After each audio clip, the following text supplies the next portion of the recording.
अब बच्चों आ जाओ रिमार्क में। रिमार्क में क्या बोल रहा है, बात को ध्यान से सुनना।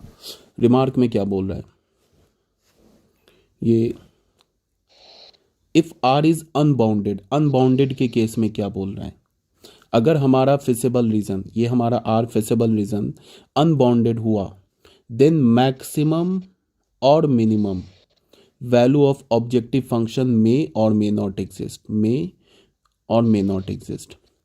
देखो क्या बोल रहा है, अगर हमारा फिसिबल रीजन बाउंडेड हुआ तो क्या होगा, गारंटी के साथ जो हमारा मैक्सिमम और मिनिमम वैल्यू है वो एग्जिस्ट करेगा और कॉर्नर पॉइंट पे एग्जिस्ट करेगा। कंडीशन क्या होना चाहिए कि फिसिबल रीजन एक कन्वेक्स पॉलीगन होना चाहिए, और हमेशा कन्वेक्स पॉलीगन आएगा पूरे चैप्टर में, कभी भी कनकेव पॉलीगन नहीं आएगा। बट अगर हमारा फिसिबल रीजन अनबाउंडेड हुआ तो मैक्सिमम वैल्यू और minimum value means optimal value exist कर भी सकता है और नहीं भी कर सकता है। अब हमें ये पता करना है कि किस केस में एग्जिस्ट करेगा, किस केस में एग्जिस्ट नहीं करेगा। हाउएवर इफ इट एग्जिस्ट, ठीक है, अगर एग्जिस्ट किया तो यही फिर बात बोला, it must occur at corner point of R, हमेशा फिजिबल रीजन के कॉर्नर पॉइंट पर ही आएगा by theorem number 1, theorem number 1 में। इन द अबव एग्जाम्पल, अब तुम देखो कब करेगा नहीं करेगा, यहाँ पे लिखा है, ठीक है, ये मेथड में मैं बताऊंगा, यहाँ लिखा है देख लो, या एक 3 पॉइंट 4 पॉइंट इस पे मैं आ रहा हूँ कि अगर अनबाउंडेड हुआ तो हम कैसे पता करेंगे कि फिजिबल रीजन एग्जिस्ट कर रहा है, सॉरी, अगर हमारा फिजिबल रीजन अनबाउंडेड हुआ तो हम कैसे पता करेंगे कि ऑप्टिमल वैल्यू एग्जिस्ट कर रहा है या नहीं कर रहा है। इसको हम पता कैसे करेंगे, कर भी सकता है नहीं भी कर सकता है, अगर कर रहा है तो ये कैसे पता करेंगे, और किस पॉइंट पे करेगा, वो तो कॉर्नर पॉइंट पे करेगा, लेकिन कॉर्नर पॉइंट पे कब करेगा कब नहीं करेगा उसको अभी हम लोग आगे देखेंगे, इसके बाद देखेंगे, ठीक है, यहाँ इस 3 पॉइंट और 4th पॉइंट में देखेंगे। अभी आ जाते हैं जो हम लोग का स्टार्टिंग से जो प्रॉब्लम लेके चल रहे हैं ना, वो टेबल और चेयर वाला, उस पर आ जाते हैं। In the above example, the corner point vertices of the bounded feasible region O A B C, it is very easy to find the coordinate. ये जो हमारा है ना, ये कोऑर्डिनेट निकालना बहुत आसान है, ओ ए बी सी निकाल ली हमने इसके कोऑर्डिनेट को। अब इन कोऑर्डिनेट, इसका कोऑर्डिनेट क्या, 0,0, 20,0, 10,50 एंड 0,60, इन चारों कोऑर्डिनेट पर, जो चारों कॉर्नर पॉइंट्स के कोऑर्डिनेट है, उस पर हम ऑब्जेक्टिव फंक्शन का वैल्यू निकालेंगे। देखो कैसे, पहला कोऑर्डिनेट क्या है हमारा, 0,0, तो हमारा ऑब्जेक्टिव फंक्शन क्या है, ऑब्जेक्टिव फंक्शन क्या था हमारा, क्या गया ऑब्जेक्टिव फंक्शन, एक मिनट, 250x प्लस 75y, ये है ना हमारा 250x प्लस 75y, ये हमारा ऑब्जेक्टिव फंक्शन है, ठीक है। 0,0, x का वैल्यू 0 डाला, y का वैल्यू 0 डाला, तो z का वैल्यू हमें क्या मिल गया, 0, देखो मिल गया z का वैल्यू 0, मीन्स ऑब्जेक्टिव फंक्शन का वैल्यू क्या मिला, 0। फिर दूसरा कॉर्नर पॉइंट क्या है, c, इसका कोऑर्डिनेट क्या है, 0,60, तो x का वैल्यू यहाँ पे 0 डालेंगे और y का वैल्यू 60 डालेंगे, तो हमें क्या मिलेगा, 4500, मतलब ऑब्जेक्टिव फंक्शन का वैल्यू मिल गया 4500। फिर तीसरा कॉर्नर पॉइंट है b, इसका कोऑर्डिनेट क्या है, 10,50, तो x का वैल्यू 10 डालेंगे और y का वैल्यू 50 डालेंगे, यहाँ पे 10 डाला x का वैल्यू और y का वैल्यू 50 डाला, तो ऑब्जेक्टिव फंक्शन का वैल्यू हमें मिल गया 6250। फिर चौथा कॉर्नर पॉइंट क्या, a, इसका कोऑर्डिनेट क्या है, 20,0, तो फिर x का वैल्यू क्या डालेंगे यहाँ पे 20 और y का वैल्यू 0 डालेंगे, तो हमें क्या मिल गया, फंक्शन 5000, ठीक है, ये मिल गया। अब तुम देखो इस पर सबसे ज्यादा वैल्यू किस पर आया, 6250 किस पॉइंट पर आया, बी पॉइंट पर आया, तो ये बी पॉइंट क्या, कॉर्नर पॉइंट है। इसका मतलब कि जब हम x का वैल्यू 10 लेंगे एंड y का वैल्यू क्या लेंगे, 50 लेंगे, तो हमारा ऑब्जेक्टिव फंक्शन मैक्सिमम वैल्यू देगा, और x का वैल्यू जब हम 0 लेंगे और y का वैल्यू 0 लेंगे तो फिर हमारा ऑब्जेक्टिव फंक्शन मिनिमम वैल्यू देगा। यार ये बात समझ में, अब x क्या था, नंबर ऑफ टेबल था, और y क्या था, नंबर ऑफ चेयर था। इसका क्या मतलब है कि जब वो शॉपकीपर 10 टेबल खरीदेगा और 50 चेयर खरीदेगा तो उसका जो प्रॉफिट होगा वो मैक्सिमम था। ये ऑब्जेक्टिव फंक्शन क्या था, ये तो प्रॉफिट फंक्शन था ना, ये क्या था हमें, ये तो प्रॉफिट फंक्शन था। इसी प्रॉफिट फंक्शन को तो हमें मैक्सिमाइज करना था। क्वेश्चन में यही तो बोल रहा था कि बताओ कितने टेबल खरीदे, कितने चेयर खरीदे कि उसका प्रॉफिट मैक्सिमम हो। तो हमारा आंसर क्या आया कि 10 टेबल खरीदे एंड 50 चेयर्स खरीदे, तो प्रॉफिट क्या हो जाएगा, मैक्सिमम हो जाएगा। और मिनिमम कब होगा, जब कोई भी टेबल ना खरीदे, कोई भी चेयर नहीं खरीदे, तो कुछ खरीदेगा ही नहीं, तो कुछ प्रॉफिट क्या होगा, कोई प्रॉफिट नहीं होगा। तो उस केस में हमारा उसका प्रॉफिट क्या हो जाएगा, मिनिमम हो जाएगा। मतलब जीरो जीरो का मतलब क्या हो गया, जीरो टेबल खरीदे जीरो चेयर खरीदे तो प्रॉफिट में इसका मिनिमम हो जाएगा। और अगर 10 टेबल खरीदे 50 चेयर खरीदे तो प्रॉफिट मैक्सिमम हो जाएगा। ये आगे बात समझ में, यही मैं स्टार्टिंग में बोल रहा था। जब ये क्वेश्चन हमने स्टार्ट किया था ना, तो जनरल टेंडेंसी क्या होती है, जो हमारा एवरेज माइंड होगा वो क्या बोलेगा कि यार 50,000 रुपये है और 2,500 की एक टेबल है, और 2,500 का टेबल है, और टेबल पे तो कितने का प्रॉफिट हो रहा है, टेबल पे प्रॉफिट हो रहा है इसको 250, कितने का प्रॉफिट हो रहा है, 250 रुपये का प्रॉफिट हो रहा है। 2,500 रुपये का टेबल है और एक टेबल पे 250 रुपये का प्रॉफिट हो रहा है। और कितने की चेयर है, 500 रुपये की चेयर है, ठीक है, और चेयर पे प्रॉफिट हो रहा है 75। तो एवरेज ब्रेन क्या बोलेगा कि भाई टेबल खरीद लो, 2,500 का प्रॉफिट है, सॉरी 250 रुपये का एक प्रॉफिट है एक चेयर पे। तो फिर दूसरी बात है कि उसके पास पैसे भी तो लिमिटेड है, 5,000 रुपये ना। हाँ, उसके पास अनलिमिटेड पैसा होता, अनलिमिटेड स्पेस होता, तब तो हम लोग बोलते कि भाई कोई बात नहीं है, टेबल खरीदते जाओ बेचते जाओ प्रॉफिट बढ़ता जाएगा, अगर अनलिमिटेड पैसा होता। लेकिन यहाँ प्रॉब्लम है कि उसके पास टोटल 85,000 रुपये है, ठीक है। और दूसरी बात कि टोटल उसके शॉप में 60 पीसेज या 60 आइटम्स का ही स्पेस है, ये भी ध्यान में रखना है। अब कोई सोचेगा कि भाई सिर्फ चेयर चेयर खरीद लेंगे तो प्रॉफिट मिनिमम होगा, तो ऐसा भी नहीं है। मिनिमम प्रॉफिट तभी होगा जब चेयर भी नहीं खरीदो, चेयर टेबल भी नहीं खरीदो, दोनों जीरो जीरो खरीद लो तो प्रॉफिट कुछ होगा ही नहीं, जीरो प्रॉफिट होगा। प्रॉफिट मैक्सिमम कब हुआ, जब 10 टेबल खरीदा और 50 चेयर खरीदा, तो प्रॉफिट जाके मैक्सिमम हो गया, ठीक है। और ये हमें कहाँ से पता चला, लीनियर प्रोग्रामिंग जब हमने इसको किया, ग्राफ बनाया तो उससे पता चला। दो हमने क्या किया, थ्योरम पढ़ा, उससे पता चला। या ये स्टार में क्या बोल रहा है एक बार इसको देख लेते, वही बोल रहा है, बाउंडेड अनबाउंडेड की कहानी बता रहा है। इसमें क्या बोल रहा है, corner point of a feasible region is a point in the region which is the intersection of two boundary line. Corner point कहाँ होता है, दो बाउंड्री लाइन के इंटरसेक्शन को हम कॉर्नर पॉइंट बोलते हैं। जैसे ये हमारा है ना, ये हमारा कॉर्नर पॉइंट है, ये हमारा क्या है, कॉर्नर पॉइंट है, ये कॉर्नर पॉइंट है। तो एक इस लाइन, एक इस लाइन, और एक ये वाई एक्सिस का जो इंटरसेक्शन हुआ, तो ये हो गया हमारा। दूसरा ये कॉर्नर पॉइंट कहाँ से आएगा, एक इस लाइन और एक इस लाइन का इंटरसेक्शन लिया तो ये आ गया। तो यही बोल रहा है इसमें, ठीक है। दूसरा क्या बोल रहा है, feasible region of a system of linear inequality said to be bounded. Bounded कब कहलाता है, if it can be enclosed within a circle. जैसे अभी हमने किया, सर्कल से इसको इनक्लोज कर दिया तो ये बाउंडेड हो गया।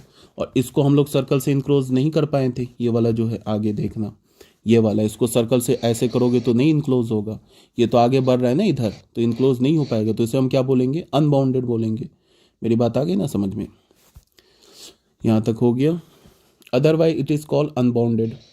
Unbounded means that the feasible reason does extend indefinitely in any direction, मतलब आगे बढ़ता जाएगा। अनबाउंडेड यही है, खुला हुआ है, जब कोई चीज़ इनडेफिनेटली बढ़ेगा तो उसको तुम बाउंड नहीं कर सकते हो। अब क्या है, we observe that the maximum profit to the dealer result from the investment of strategy 10,50 means 10 table खरीदे 50 चेयर खरीदे, तो उसका जो प्रॉफिट होगा वो मैक्सिमम होगा, ठीक है। This method of solving linear programming problem is referred as corner point method. इस टाइप के मेथड को हम क्या बोलते हैं, कॉर्नर पॉइंट मेथड बोलते हैं। This method comprises of the following steps. ये मेथड में क्या करते हैं हम लोग, कुछ स्टेप्स यूज करते हैं, उसको हम लोग देखते हैं। पहला स्टेप में क्या बोल रहा है, find the feasible region of the linear programming problem and determine its corner point. What it says, either by inspection or by solving the two equations of the lines intersecting at that point। बोला है कि सबसे पहले तो feasible region निकालो। Feasible region हम लोग कैसे निकालेंगे वो ऑलरेडी बताया जा चुका है, ठीक है। अभी मैं क्वेश्चन करूंगा सॉल्व, तो उसमें मैं फिर से क्वेश्चन बाय क्वेश्चन सब फिजिबल रीजन निकालूंगा, ठीक है, ऑलरेडी बताया जा चुका है। उसके बाद क्या करो, फिजिबल रीजन मिल जाए तो कॉर्नर पॉइंट के कोऑर्डिनेट निकालो। कैसे निकालो, इधर बाय इंस्पेक्शन, या तो अगर तुम गेस कर सकते हो तो गेस कर लो, नहीं तो डिफरेंट लाइन को सॉल्व करके कॉर्नर पॉइंट निकाल लो, ठीक है। यही बोल रहा है, इधर बाय इंस्पेक्शन और by solving the two equation of the lines intersecting at that point, ठीक है। ये बोल दिया हमारा पॉइंट नंबर 1। दूसरा क्या बोल रहा है, इवेलुएट द ऑब्जेक्टिव फंक्शन। ये जो ऑब्जेक्टिव फंक्शन है ना, इसको इवेलुएट करो एट ईच कॉर्नर पॉइंट, हर एक कॉर्नर पॉइंट पे, ठीक है, जैसे यहाँ पे हमने किया ना, ऑब्जेक्टिव फंक्शन को ये एस टाइप का क्या बना लिया हमने, इस टाइप का बॉक्स बना लिया। इस बॉक्स में हमने क्या रखा, vertex of the feasible reason, vertex के कोऑर्डिनेट रखे और उसके क्रॉसपॉन्डिंग जो ऑब्जेक्टिव फंक्शन है उसका इस बॉक्स में हमने वैल्यू रखा। ठीक है, और जो कॉर्नर पॉइंट्स मिलेंगे ऐसा नहीं है कि 10 12 15 20 मिल जाएंगे, गिन के 4 5 मैक्सिमम 5 कॉर्नर पॉइंट से ज़्यादा नहीं मिलेगा। यहाँ पे 4 मिल रहा है। ठीक है, ऐसा नहीं कि 50 कॉर्नर पॉइंट्स आ गए, अब कैसे निकालेंगे, अब 50 कॉर्नर पॉइंट्स में हमें ऑब्जेक्टिव फंक्शन का वैल्यू निकालना होगा, ऐसी कोई बात नहीं है, गिन के 3 4 आएंगे, इससे ज़्यादा नहीं है। ठीक है, यहाँ तक क्लियर हो गया, कोई दिक्कत नहीं है। अब क्या बोल रहा है कि when the feasible region is bounded, अगर फिजिबल रीजन, अब यहां से मेरी बात को बिल्कुल ध्यान से सुनना, अगर यहां पे नहीं भी सुनोगे तो कोई टेंशन वाली बात नहीं है। हम लोग जो आगे क्वेश्चन सॉल्व करेंगे उसमें मैं सारे टाइप का क्वेश्चन सॉल्व करूंगा जहां पे फिजिबल रीजन बाउंडेड होगा और जहां पे फिजिबल रीजन अनबाउंडेड होगा। यहां पे क्या बोल रहा है, when the feasible region is bounded, अगर फिजिबल रीजन बाउंडेड है, ठीक है, ठीक है, capital M and small m are the maximum and minimum value of Z, objective function का। अगर फिजिबल रीजन बाउंडेड है और इस टाइप से तुमने टेबल बनाया तो जो यहाँ पे जो मैक्सिमम वैल्यू हमें मिला ना 6250 और ये जो मिनिमम वैल्यू मिला, ये एक्चुअल में मैक्सिमम और मिनिमम वैल्यू है। कब? जब हमारा फिजिबल रीजन बाउंडेड है तब। और अगर फिजिबल रीजन अनबाउंडेड है, बाउंडेड नहीं है, तब क्या करेंगे वो अभी आगे देख रहे हैं। अब यहां से सुन लो। अच्छा, in case of feasible region is unbounded we have, ये 2 पॉइंट काफी इंपॉर्टेंट है, सुन लो। अभी मैं तुम लोगों को समझाने की कोशिश करूंगा, समझ में आ गया तो ठीक है, नहीं समझ में आया तो कोई टेंशन नहीं लेना। अभी हम लोग क्वेश्चन, में बार बार बोल रहा हूं कि बहुत बात जो होती है ना क्वेश्चन से समझ में आती है, तो क्वेश्चन से हमें क्या हो जाएगा, क्लियर हो जाएगा। ऐसा भी ध्यान से सुनोगे तो हमें क्या होगा, क्लियर हो जाएगा, कोई प्रॉब्लम नहीं है। ठीक है, अब यहां क्या बोल रहा है कि अगर फिजिबल रीजन अनबाउंडेड है तब क्या होगा, तब 2 पॉसिबिलिटी हो सकती है। ऑप्टिमल वैल्यू एग्जिस्ट भी कर सकता है, नहीं भी कर सकता है। अब एग्जिस्ट कैसे करेगा या नहीं करेगा, इसको हम पता कैसे करेंगे वो बता रहा है। Capital M is the maximum value of objective function if the open half plane determined by this has no point in common with feasible region, otherwise Z has no maximum value. नहीं समझ में आया होगा, आ जाओ graph पे, अभी समझ में आ जाएगा। इस ग्राफ पे आ जाओ, इस ग्राफ पे आ जाओ। देखो इस ग्राफ को देखो, ध्यान से सुनना मेरी बात को। ये क्या है, ये जो लाइन देख रहे हो ना, ये लाइन जो देख रहे हो, ये ऑब्जेक्टिव फंक्शन का लाइन है। इस 1 मिनट के लिए इस लाइन को छोड़ दो तो ये हमारा पूरा फिजिबल रीजन है। देखो ध्यान से, 1 मिनट के लिए इस लाइन को देखो ही नहीं, ये हमारा पूरा फिजिबल रीजन है। ठीक है, अब ये फिजिबल रीजन क्या, अनबाउंडेड है। उसके बाद हमने क्या किया, ऑब्जेक्टिव, कितने कॉर्नर पॉइंट बने, एक कॉर्नर पॉइंट यहां बना, एक कॉर्नर पॉइंट, देखो कितने कॉर्नर पॉइंट बने, एक कॉर्नर पॉइंट यहां बना, एक यहां बना, 2, एक 3 यहां बना, एक 4, 4 कॉर्नर पॉइंट बने इन। और हमारा ये फिजिबल रीजन क्या, अनबाउंडेड है। कितने कॉर्नर पॉइंट बने, 4 कॉर्नर पॉइंट बने। इन चारों कॉर्नर पॉइंट पे हमने ऑब्जेक्टिव फंक्शन का वैल्यू निकाल लिया। ये देखो, एक, दूसरा, ये तीसरा और ये चौथा, चारों पे हमने ऑब्जेक्टिव फंक्शन का वैल्यू निकाल लिया। सबसे छोटा वैल्यू क्या मिला, -300, सबसे छोटा वैल्यू मिला। अब ये जो -300 इस ऑब्जेक्टिव फंक्शन का सबसे स्मॉलेस्ट वैल्यू हो भी सकता है, नहीं भी हो सकता है। अगर ये बाउंडेड होता तब ये -300 इस ऑब्जेक्टिव फंक्शन का सबसे छोटा वैल्यू होता, इस बात की गारंटी होती। बट यहाँ पे तो हमारा फिजिबल रीजन अनबाउंडेड है, तो ये जो -300 है इस फिजिबल रीजन का, सॉरी, ऑब्जेक्टिव फंक्शन का मैक्सिमम वैल्यू भी हो सकता है और मिनिमम वैल्यू भी हो सकता है और नहीं भी हो सकता है। अब ये हम पता कैसे करेंगे उसको बताया जा रहा है। ऑब्जेक्टिव फंक्शन क्या है, मेरी बात को सुनो ध्यान से। ये इसको मैंने अभी क्या बोला, 1 मिनट के लिए बोला मैंने छोड़ देने के लिए। ठीक है, ऑब्जेक्टिव फंक्शन क्या है, -50x। देखना बिल्कुल ध्यान से, ऑब्जेक्टिव फंक्शन क्या हमारे पास, -50x + 20y। हमें क्या पता करना है कि ये जो -300 है इस ऑब्जेक्टिव फंक्शन का मिनिमम वैल्यू है कि नहीं है, ये हमें पता करना है। तो हम क्या करेंगे, क्या हमारा मिनिमम वैल्यू है तो लेस देन करेंगे, ऐसे -300 कर देंगे। ठीक है, तो यहाँ से क्या होगा, 0 0 कैंसिल, तो क्या होगा -5x + 2y <= -30, ऐसे मिल गया। इस इनइक्वालिटी का हम ग्राफ ड्रॉ कर लेंगे। तो इस इनइक्वालिटी का ग्राफ कैसे ड्रॉ करेंगे, सबसे पहले हम इस इनइक्वालिटी के कॉरस्पॉन्डिंग इक्वेशन लिखेंगे, -5x + 2y = -30, ठीक है। इसका ग्राफ ड्रॉ कर लेंगे। इसका ग्राफ ड्रॉ यहाँ पे किया है, चलो मैं एक बार इसको ना साफ कर देता हूँ। देखो इसका ग्राफ कहाँ पे ड्रॉ किया है, ये ग्राफ ड्रॉ किया, ये जो दिख रहा है ना, ये ऐसे डॉटेड लाइन से ये ग्राफ ड्रॉ किया है, ये ग्राफ ड्रॉ कर दिया। किसका, इसका। मेरी बात को सुनना बिल्कुल ध्यान से, स्मॉलेस्ट है ना तो लेस देन हमने किया -300, ग्रेटेस्ट अगर होता तो यहाँ पे ग्रेटर देन करते, ठीक है। तो हमने क्या किया, स्मॉलेस्ट था तो लेस देन कर दिया। अब इसका हमने ग्राफ ड्रॉ किया तो ये ग्राफ मिल गया।